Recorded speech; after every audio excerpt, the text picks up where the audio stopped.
কার্যকর্তা হচ্ছি সকলের কাছে অনুরোধ, আপনারা বসে পড়ুন, সামনে বসে পড়ুন।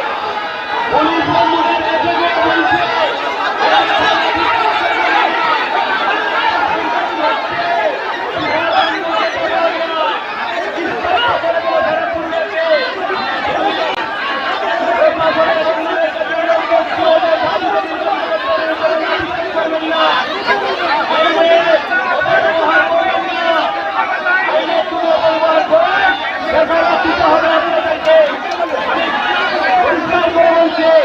ভারতীয় জনতা পার্টির কার্যকর্তারা বসে পড়ে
বেড়াতে গেছিল, আর তাতে 28 জন পর্যটক যারা নাকি তাদের পরিচয় দিয়েছে হিন্দু হিসেবে, সেই ভাইদেরকে বেছে বেছে জিজ্ঞেস করা হয়েছে কি নাম, কোন জাতের, পেন্ট পর্যন্ত খোলা হয়েছে, কলমা পড়ানো হয়েছে।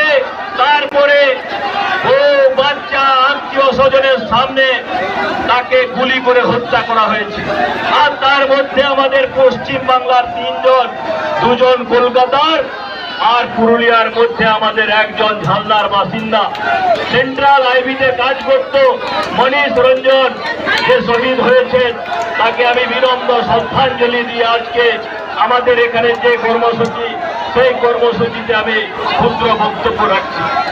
আমাদের সারা পশ্চিমবাংলা জুড়ে মাননীয় রাজ্য সভাপতি ডক্টর সুকান্ত মজুমদারের নেতৃত্বে পশ্চিমবাংলাতে যেভাবে হিন্দুদেরকে তাড়ানো হচ্ছে, অত্যাচার করা হচ্ছে, ধর্ষণ করা হচ্ছে মায়েদের, বোনেদেরকে, আমরা দেখেছি মুর্শিদাবাদের থেকে মালদা পর্যন্ত যে ন্যাশনাল হাইওয়ে, সেই ন্যাশনাল হাইওয়ের উপরে 50 কিলোমিটার জুড়ে গাড়িকে দাঁড় করিয়ে লুটপাট করেছে, গাড়িকে আগুন লাগিয়ে দিয়েছে হরগোবিন্দ দাস এবং তার ছেলে চন্দন দাস, যারা শুধুমাত্র জাতিতে হিন্দু, তারা রাজনৈতিক পরিচয় কোন রকমে আমাদের সঙ্গে, বিজেপির সঙ্গে নয়, আমাদের বিপরীত যে আদর্শ তাতে বিশ্বাস করত, সেই তাদেরকেও একমাত্র তাদের পরিচয় হিন্দু, সেই জন্য তাদেরকে 2 জনকে হত্যা করেছে।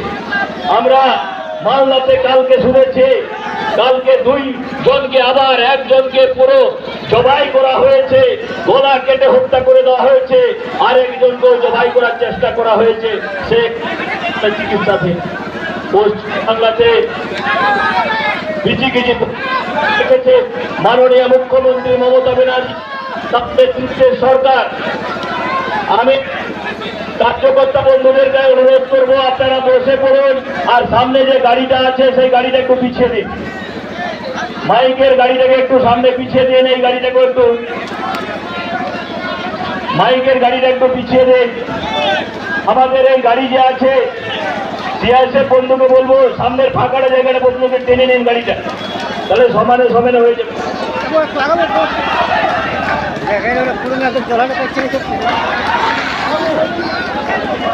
আজকে যে প্রতিবাদ মিছিল, তার সঙ্গে ডিএম অফিস ঘেরাও যে কর্মসূচি, সেই কর্মসূচিতে আমাদের মাঝে আমাদের নেতৃত্ব দিক পশ্চিম বাংলার ভারতীয় জনতা পার্টির যশস্বী রাজ্য সভাপতি তথা বালুরঘাটের জনপ্রিয় সাংসদ ডক্টর সুকান্ত মজুমদার মহাশয়, উপস্থিত আছেন জেলার সম্মানীয় সভাপতি সম্মানীয় শঙ্কর মাহাতো মহাশয়, প্রাক্তন সভাপতি বিদ্যাসাগর চক্রবর্তী মহাশয়, প্রাক্তন সভাপতি বিবেক রাঙ্গা মহাশয়, আমাদের এখানে উপস্থিত আছেন আমাদের পাড়ার যশস্বী বিধায়ক নদিয়ার চাঁদ বাউরি মহাশয়, জয়পুরের যশস্বী বিধায়ক নরহরি মাহাতো মহাশয়, কাশীপুরের সম্মানীয় বিধায়ক কমলাকান্ত হাঁসদা মহাশয়। আজকে আমাদের এই প্রতিবাদ শুধুমাত্র আপনাদের এখানে এই সাংকেতিক কিছু নোট ছুঁড়ে কিংবা পতাকা দেখিয়ে কিংবা এখানে ব্যারিকেড ভাঙার এই শুধুমাত্র ছোটখাটো উদ্দেশ্য নয় বন্ধু। আমরা আজকে এই প্রতিবাদের মাধ্যমে সারা পুরুলিয়া জেলাকে জানিয়ে দিতে চাই কিভাবে পশ্চিম বাংলার সরকার শুধুমাত্র তৃণমূলের গুন্ডা নয়, পুলিশ প্রশাসন এদের মদতে মানুষকে দৈনিক কিভাবে টর্চার করছে, তাদেরকে পাইয়ে দেওয়ার চেষ্টা করছে। বন্ধুগণ, আমরা জানি আজকে দুদিন ধরে কলকাতার রাজপথে এসএসসি ভবন যে আছে সেখানে হাজার হাজার এককালীন পরীক্ষার্থী পরবর্তীকালের শিক্ষক শিক্ষিকা তারা রাত দিন বসে আছে, ধর্ণাতে আছে, ঘেরাও করছে।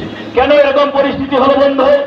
2016 সালে 23 লক্ষ পরীক্ষার্থী যারা আমাদের আপনাদের ঘরে যারা সুযোগ্য, যাদের শিক্ষক হওয়ার যোগ্যতা ছিল, তারা বেরোজগার ছিল, বেকার ছিল, তারা পরীক্ষা দিয়েছে। আর সেই পরীক্ষার ফাঁকে তৃণমূল কংগ্রেসের নেতৃত্বের যে সরকার ছিল সেই সরকার কি করেছে?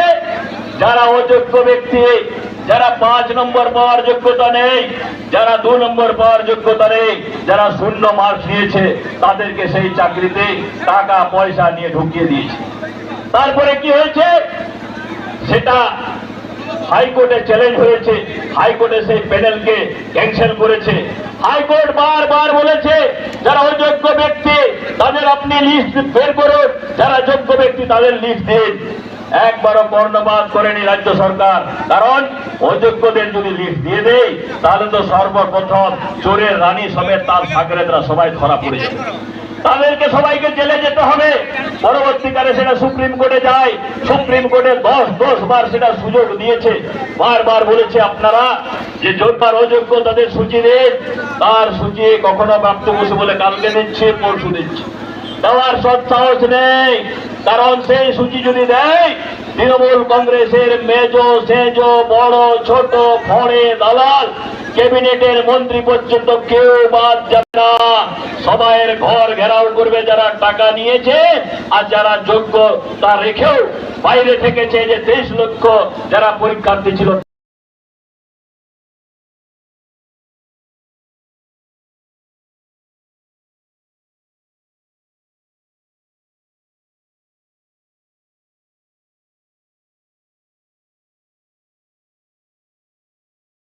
আশ্চর্য বিষয়, এখানে আমরা যারা আছি সকলে আমরা ট্যাক্স দিই, প্রত্যেকটা বিষয়ে ট্যাক্স দিই।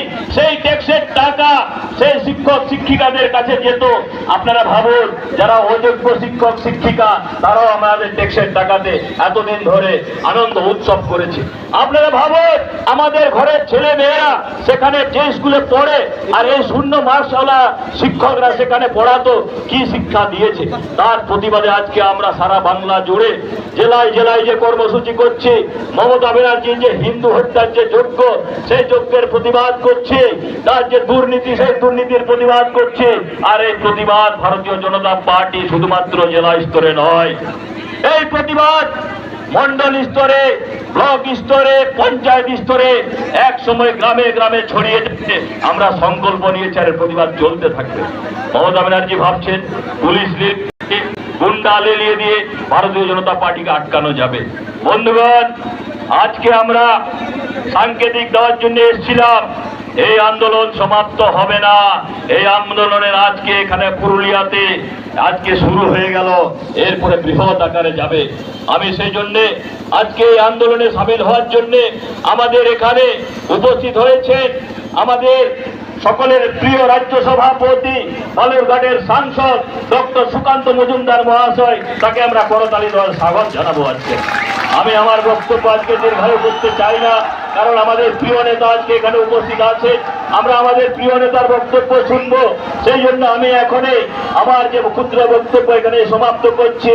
আমার প্রিয় নেতা, আমাদের সকলের প্রিয় নেতা, লোকপ্রিয় রাজ্য সভাপতি ডক্টর সুকান্ত মজুমদার মহাশয়কে আমি তার বক্তব্য রাখার জন্য অনুরোধ করছি।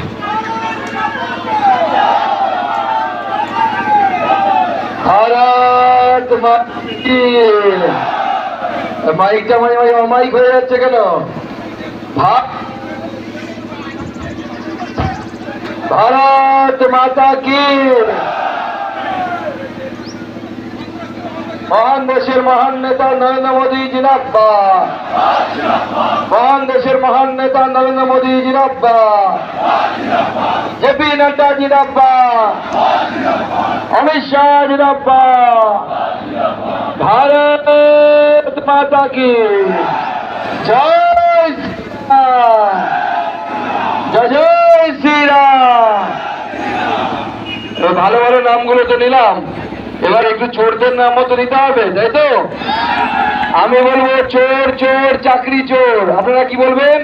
মমতা চাকরি চোর। আমি বলবো চোর চোর চাকরি চোর। চোর চোর চাকরি চোর। চোর চোর চাকরি চোর। চোর চোর চাকরি চোর। চোর চোর চাকরি চোর। মুর্শিদাবাদে হিন্দুদের মারা হলো কেন? মমতা ব্যানার্জি জবাব চায়, জবাব দাও। মমতা ব্যানার্জি মুর্শিদাবাদে হিন্দুদের বাড়ি ঘর পোড়ানো হলো কেন? জবাব চায়, জবাব দাও। হরগোবিন্দ দাস চন্দন দাসকে খুন করা হলো কেন? মমতা ব্যানার্জি জবাব চায়, জবাব দাও। আরে জবাব তোমায় দিতে হবে। আরে জবাব তোমায় দিতে হবে। ভারত মাতা কি। ভারত মাতা কি। ভারত মাতা কি। বন্ধুগণ, আজকে পুরুলিয়ার লড়াকু কার্যকর্তা যারা হাজার সংখ্যায় এসেছেন, সামনে সবাই এসে পৌঁছতে পারেননি, পেছনে অনেকে দাঁড়িয়ে আছেন কারণ ছোট্ট জায়গা। তারপরেও আপনারা যে পুলিশের সাথে যে লড়াই করলেন, এই ধরনের কার্যকর্তা একমাত্র ভারতীয় জনতা পার্টিতে পাওয়া যায়, অন্য কোনো জায়গা পাওয়া যায়। আপনারা প্রায় 3 কিলোমিটারের কাছাকাছি পায়ে হেঁটে এসেছেন এই গরমের মধ্যে। আমি বিগত দিনে গতকাল হুগলিতে ছিলাম, তার আগে অন্য জেলায় ছিলাম এবং মুর্শিদাবাদ থেকে আমি নিজে ঘুরে এসেছি। আপনারা যে জোশের সাথে, যে উদ্দীপনার সাথে আজকে পুলিশ প্রশাসন, দুর্নীতিগ্রস্ত পুলিশ প্রশাসন, বিশেষত রাজ্য সরকার, তার বিরুদ্ধে যে লড়াই করলেন, এই লড়াই বাংলার রাজনৈতিক ইতিহাসে অমর হয়ে লেখা থাকবে। আপনাদের কথা অমর হয়ে লেখা থাকবে। প্রথমে আমি পেহেলগাঁওতে যে 28 জনকে খুন করা হয়েছে, কি কারণে খুন করা হয়েছে? একটাই কারণ, তারা হিন্দু। তাদের জাতি শোনা হয়নি, কিন্তু ব্রাহ্মণ, ঘৈত্য, ক্ষত্রিয়, কায়স্থ, বৈশ্য, কোন ভাষায় কথা বলে, বাঙালি না হিন্দি ভাষী, নাকি মারোয়ারি ভাষায় কথা বলে, নাকি কর্ণাটক ভাষায় কথা বলে, কিচ্ছু জিজ্ঞেস করা হয়নি। সেটা জিজ্ঞেস করা হয়েছে বইয়ের নাম, বইয়ের মাথার সিঁদুর দেখে, যে তোমার স্বামী কলমা পড়তে পারে কি পারে না। কলমা পড়তে পারবে না স্বাভাবিকভাবে, হিন্দুরা কেন কলমা পড়বে? সঙ্গে সঙ্গে বুকের মধ্যে 12 রাউন্ড গুলি করা হয়েছে। আমাদের পশ্চিমবঙ্গের 3 জন, আমাদের পুরুলিয়ার ছেলে মনীষ কেন্দ্রীয় সরকারি সংস্থা আইবি ইন্টেলিজেন্স ব্যুরোতে কাজ করত। আমাদের বেহালার ছেলে সমীর, আমাদের টালিগঞ্জের ছেলে বিতান, 3 জনকে খুন করা হয়েছে। বিতানের স্ত্রী বলছে, আমার স্বামীকে আমাদেরকে কালমা পড়তে বলা হয়। আমাদের তৃণমূলের বন্ধুরা গলা ফাটাচ্ছে, বলছে মোদি কি করলো, মোদি কি করলো। আমি গল্প বলছি, আমি মুর্শিদাবাদ যেটা ঘুরে এলাম সেই কথা আপনাদের সামনে বলছি, কোনো গল্প কাহিনী বলছি না। মুর্শিদাবাদে আমি গেছিলাম, চন্দন, হরগোবিন্দ দাস, তাদের বাড়িতে যখন গেলাম তাদের মাকে জিজ্ঞেস করলাম, মা, প্রথমে পায়ে হাত দিয়ে ক্ষমা চাইলাম যে মা, তুমি হিন্দু হওয়া সত্ত্বেও তোমার ছেলে খুন হয়েছে, তোমাকে বাঁচাতে পারিনি, এটা আমাদের হিন্দুদের দুর্বলতা, সেটা তোমার পায়ে হাত ধরে ক্ষমা চাইছি, কিন্তু বলো তোমার সাথে কি হয়েছিল? বলে, কি বলবো বাবা, পাশের বাড়ির ছেলে, 4টে বাড়ি পরে ছেলে, তারা এলো আমার ছেলের বউকে আল্লাহু আকবার বলতে বললো, বলে তোমার স্বামীকে যদি বাঁচাতে হয় আল্লাহু আকবার বলো। বললাম আমরা, তাও চোখের সামনে পিটিয়ে আমার স্বামী এবং আমার ছেলে চন্দনকে মেরে ফেলা হলো। ফোন করলাম পুলিশকে, পুলিশ বলছে আমরা যেতে পারবো না, যা করার আপনারা করুন। আর সেই মমতা ব্যানার্জি প্রশ্ন তুলছে, মোদি কি করছে? মোদি কি করছে দেখতে পাবেন, অপেক্ষা করুন। দুজনকে হুড়ের কাছে পাঠানো হয়ে গেছে, আর 2 দিন অপেক্ষা করুন, সব কটাকে হুড়ের কাছে পাঠানোর ব্যবস্থা করবো, একটাও ছাড় পাবে না। প্রত্যেক বিন্দু, আপনার পুরুলিয়ার মনীষের প্রত্যেক বিন্দু রক্ত করার হিসাব নরেন্দ্র মোদীর সরকার নেবে, ভারতীয় জনতা পার্টির সরকার নেবে, একজনকেও ছাড়া হবে। আজকে আমরা এখানে উপস্থিত হয়েছি, আমরা যে প্রতিবাদ জানাতে, তাতে উপস্থিত আছেন আমাদের রাজ্যের সাধারণ সম্পাদক তথা পুরুলিয়ার সাংসদ জ্যোতির্ময় সিং মাহাতো, আমাদের জেলার নবনিযুক্ত নবনির্বাচিত সভাপতি শঙ্কর মাহাতো, সদ্য প্রাক্তন সভাপতি আমাদের বিবেক রাঙা, কোথায় গেল? হ্যাঁ, এই এখানে আছে। আমাদের তার আগের সভাপতি বিদ্যাসাগর চক্রবর্তী, আমাদের রাজ্যের নেতা বিল্লেশ্বর সিংহ, আমাদের 3 জন এমএলএ, কমলাকান্ত হালদাকে পিছনে দেখতে পাচ্ছি, উপস্থিত আছে আমাদের নদিয়া চাঁদ বাউরি, এবং আমাদের সকলের শ্রদ্ধা আমাদের সিনিয়র লিডার নরহরি মাহাতো সহ অন্যান্য পার্টির কার্যকর্তা। বন্ধুগণ, আমাদের 2টো ইস্যু নিয়ে আমরা জেলায় আন্দোলনে নেমেছি। নাম্বার 1, মমতা বন্দ্যোপাধ্যায় যে 26,000 লোককে চাকরি নিয়ে দুর্নীতি করেছে, প্রায় 23 থেকে 22 লক্ষ ছেলে থেকে 23 লক্ষ ছেলে তাদের ভবিষ্যৎকে নষ্ট করেছে, আর প্রতিদিন মিথ্যে কথা বলছে। এইরকম মিথ্যেবাদী মুখ্যমন্ত্রী পশ্চিমবঙ্গে তো দূরস্থ, ভারতবর্ষের কোন রাজ্যে হয়নি এই ধরনের মিথ্যেবাদী মুখ্যমন্ত্রী, একমাত্র পশ্চিমবঙ্গে তৃণমূল কংগ্রেস উপহার দিয়েছে। এই মিথ্যেবাদী মুখ্যমন্ত্রী, তিনি চেয়ার ছাড়বেন না, মাঝে মাঝে আমি ধমকি দেন আমি ইস্তফা দিয়ে দেবো। আরে কে মানা করেছে? কে আপনার চেয়ারের পাশে? কে দেবাংশু শুয়ে আছে নাকি ভাইপো শুয়ে আছে? ভাইপো তো শুয়ে নেই, ভাইপো উল্টে পানি অপেক্ষা করছে, সুযোগ পেলে পিসির পেছনে একটা লাঠি দিয়ে দেবে, কোন সময় পিসির চেয়ার থেকে পড়ে যাবে, চেয়ারে গিয়ে বসবো। আপনার জন্য কেউ অপেক্ষা করছে না। এইরকম মিথ্যাবাদী মুখ্যমন্ত্রী আমরা জীবনে দেখিনি। 11 তারিখ আপনারা ইন্টারনেটে দেখে নিন, টিভি চ্যানেলে ব্রাত্য বসু শিক্ষামন্ত্রী, তিনি বলছেন আমরা সমস্ত দাবি মেনে নিচ্ছি, বৈধ অবৈধ লিস্ট আমরা দিয়ে দেব, সর্বসমক্ষে আমরা জারি করে দেব। 11 তারিখ ব্রাত্যবাবু বললেন, শিক্ষকরা খুশি হলেন, ভাবলেন আমাদের রাজ্য সরকার যুধিষ্ঠির হয়ে গেছে, সত্যবাদী যুধিষ্ঠির, কিন্তু বোঝেননি ললিপপ ধরিয়ে দেওয়া হয়েছে শিক্ষকদেরকে। 22 তারিখ 11 দিন যেই চলে গেল, ব্রাত্যবাবু অমনি পাল্টে খেয়ে গেলেন। ব্রাত্যবাবু কি বলেন, না না, লিস্ট কোনোভাবে দেওয়া যাবে না, কে কাদেরকে চুরি করে আমরা চাকরি দিয়েছি সেই চুরির লিস্ট আমরা কোনোভাবে দেখাবো না। আমরা চোর হতে পারি, কিন্তু সৎ চোর, যাদের কাছ থেকে টাকা নিয়েছি তাদের নাম আমরা